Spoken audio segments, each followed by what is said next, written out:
주일학교도 저도 오랫동안 했으니까요. 하게 되면 언어가 틀려지죠.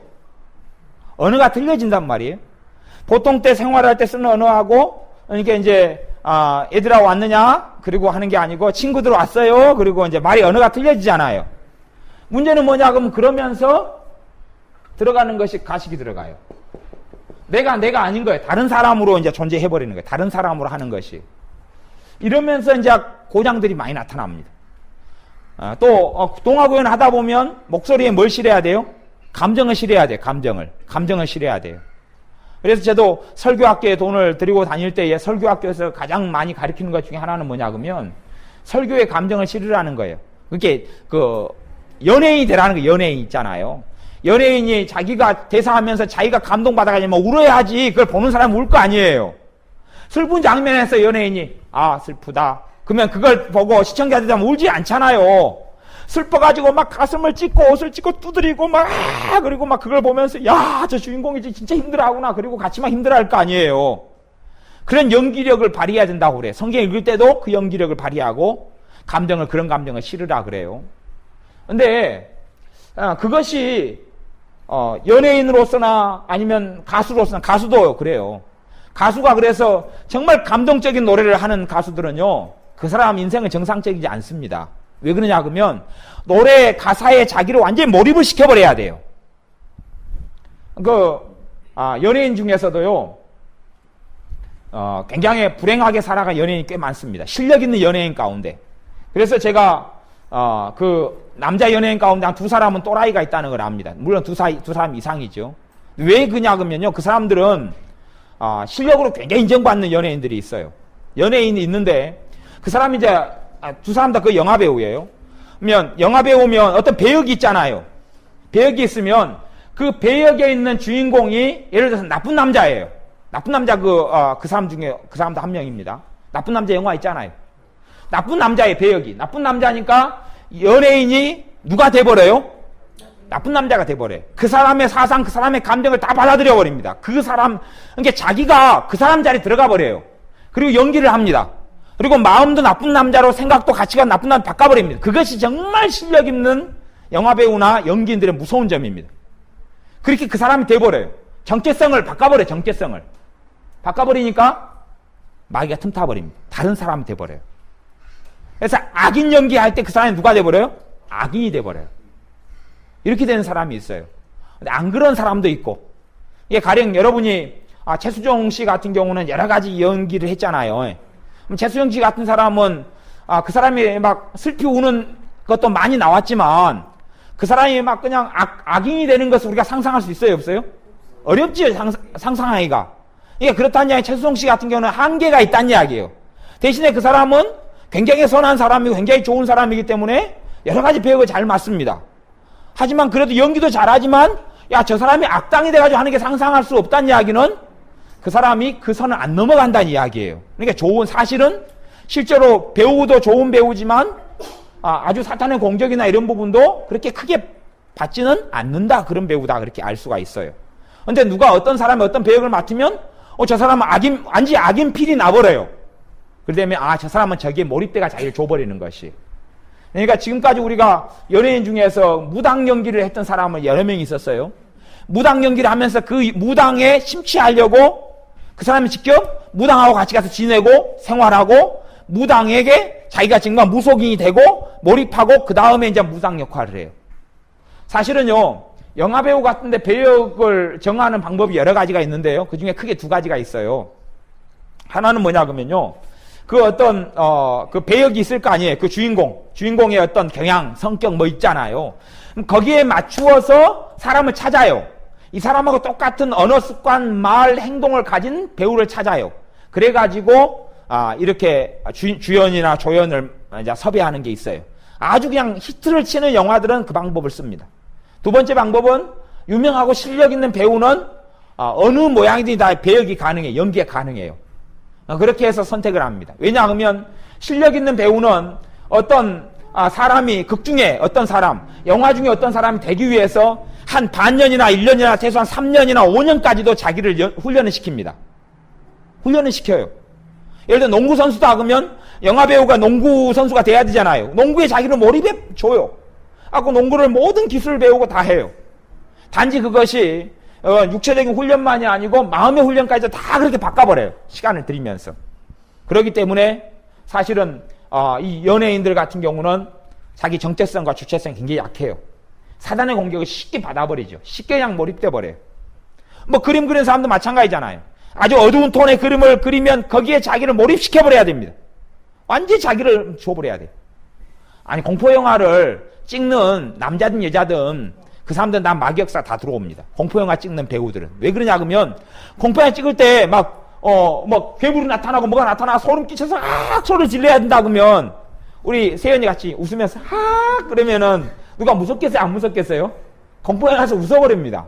근데 진짜 소름 끼치는 것처럼 소리나 목소리나 해야 돼요. 그러면 그 소리 속에 누가 역사해? 진짜 공포스럽습니까? 소리 속에 마귀가 역사해야 되거든요. 그럴도록 완전히 그냥 막 찢어지는 비명소리를 냅니다. 그리고 그 사람은 마귀가 역사해버립니다. 그래서 공포영화를 찍고 그런 속에 들어간 사람들은 인생이 별로 좋지를 않아요. 음악도 마찬가지예요.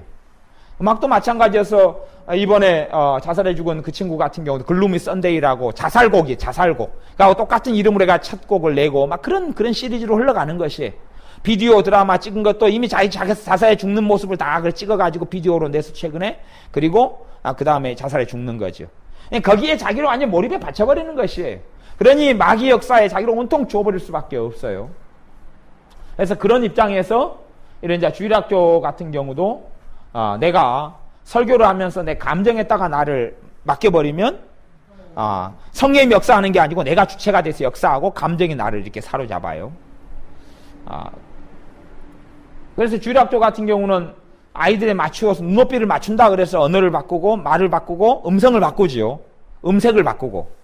그것이 오히려 문제를 영적으로 야기할 수 있는 바탕이 되기도 합니다. 이게 그 부분에 대한 과제물을 준다는 이야기. 그냥 주일학교고 어른 사역이고 똑같아야 돼요. 내가 보기에 나는 그렇게 봅니다. 아니 나는 그렇게 본다는 이야기는 뭐냐 그러면 우리 예수님은 어린 나이과 가까이 하셨습니까? 멀리 하셨습니까?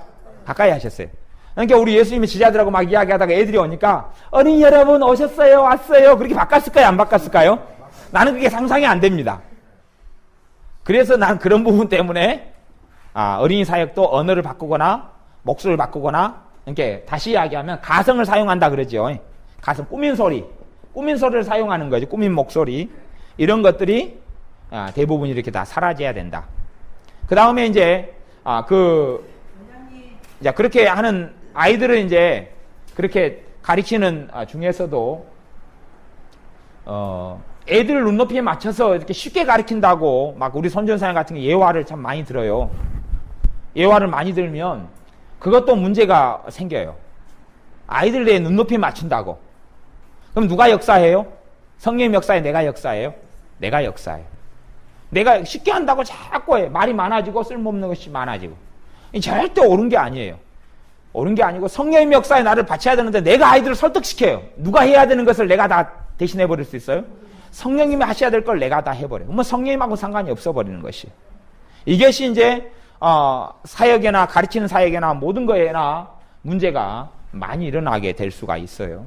그래서 이런 부분 때문에 감정을 실어야지 감동을 받는다 그렇게 제가 배워서 설교학교에 돈 비싸게 준 데에서 이렇게 가르치고 그렇게 해서 한참 이제 시간마다 연습을 했어요. 설교학교 가면 연습을 해요. 성경을 같이 읽어요. 성경에다 뭘 실는 연습을 해요? 감정을 실는 연습을 해요. 같이 감정을 실어서 막 하고 연습하고 그래요. 그러니까 제가 할 때는 제가 점수를 제일 잘 맞았습니다. 감정을 잘 실어가지고 한다고. 그러면서 내가 고민이 되는 거예요.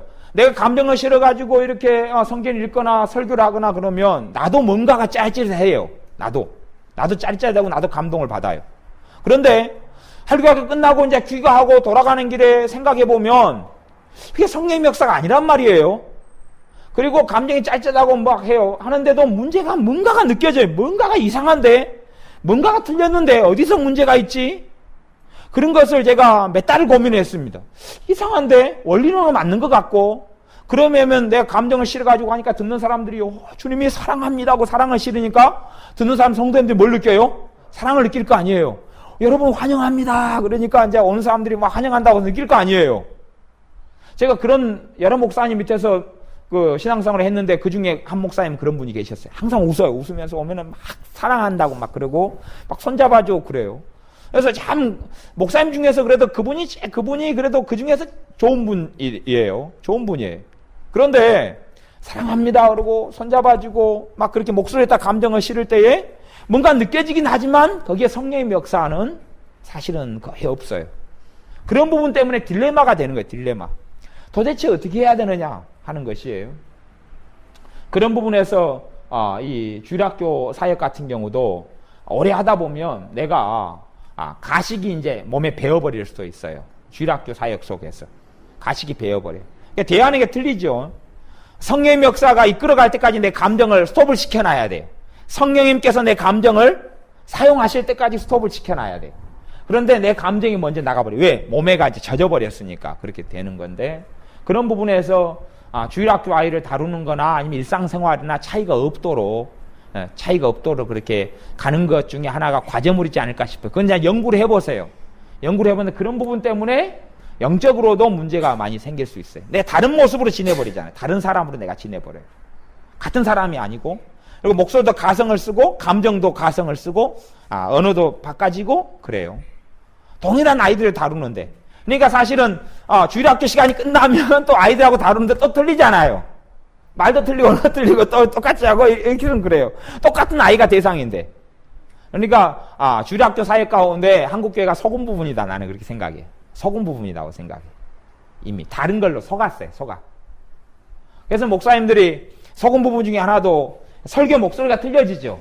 보통 목사님들이 말씀을 이게 대화할 때 하고 설교할 때 목소리가 틀려진단 말이에요. 그것도 속은 부분 중에 하나라고 봐요. 웅변술이 들어와 버린 건데, 그렇게 되면서 성령님께서 역사하시는 목소리나 음성이 자기 목소리가 아니고 다른 사람 목소리를 가지고 들어오는 거예요.